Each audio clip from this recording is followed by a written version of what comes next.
The famous fable of the tortoise and the hare is commonly attributed to the ancient Greek fabulist Aesop.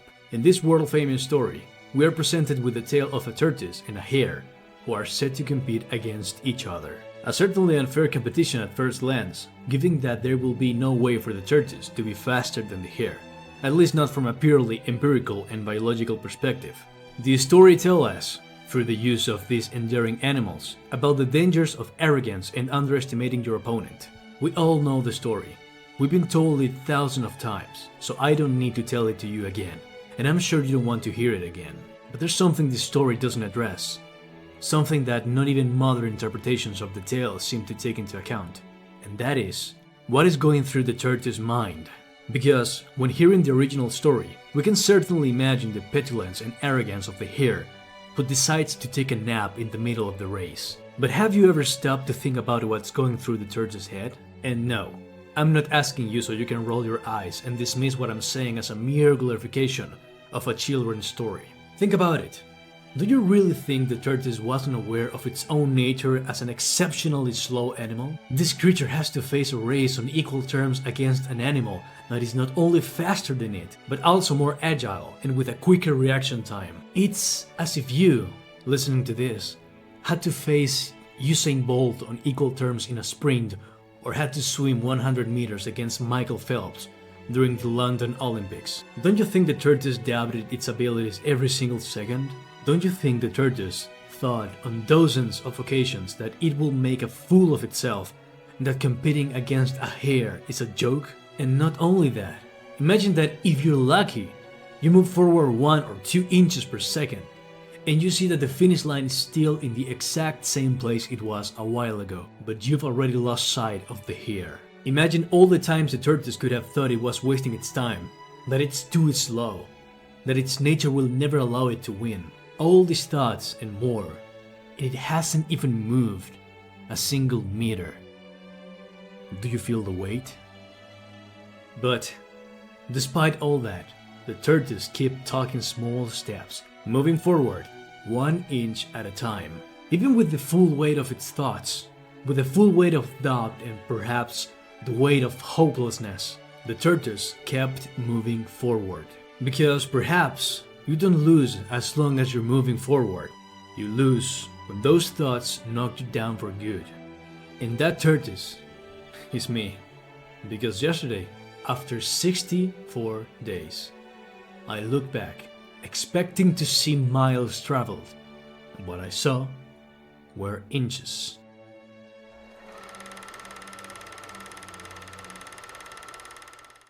The other day I finished writing all the foundations for this YouTube channel, from zero to Racehorse. And during the last video, I mentioned that I will definitively finish establishing all the foundations of this channel, of this future movement. And so I did.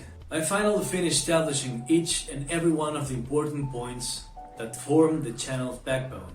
The epiphany behind the channel, the ideal follower profile, the type of content to be uploaded, the brand aesthetic, the damn thumbnail. Because that's right, we finally have a thumbnail. Although simple, I think it has its charm. Also the brand's language, the editing, and also the philosophical foundations, among other things that I won't mention so as not to overwhelm. And after finally completing that, I started thinking about how much I had accomplished. I thought I had finally established the channel's foundation and would at last have a direction to follow when uploading content. But I began to realize it wasn't so perfect.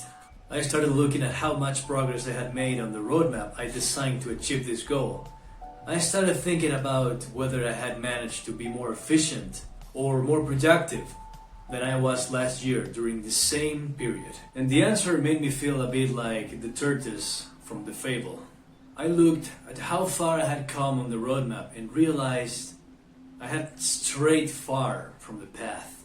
I looked at the hours I spent on distractions and other things that didn't directly contribute to the purpose. And then I felt that all this time I had barely moved an inch or maybe 2, 1 or 2 inches. And the finish line looked so far away, and the hare is ahead of me by tens or hundreds of yards, and I don't seem to be moving from my spot. When I created this channel, I did it with a clear mission in mind.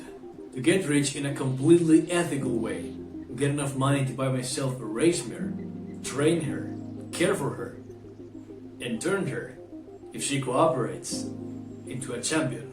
And for that champion to become a living symbol with a beating heart, that it's possible to make it, even if you come from absolute zero and even demoralization, while I document absolutely everything.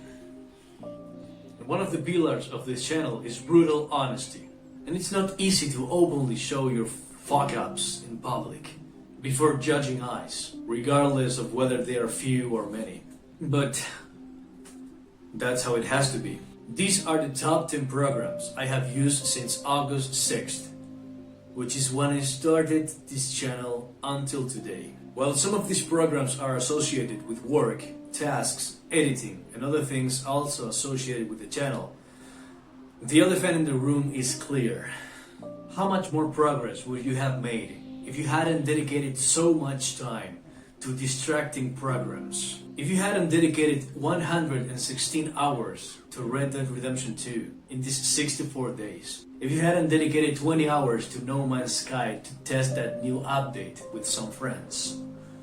Or if you hadn't dedicated those 14 hours to Metal Gear Solid V, at least 150 hours, an average of 2.3 hours per day, 150 hours on video games.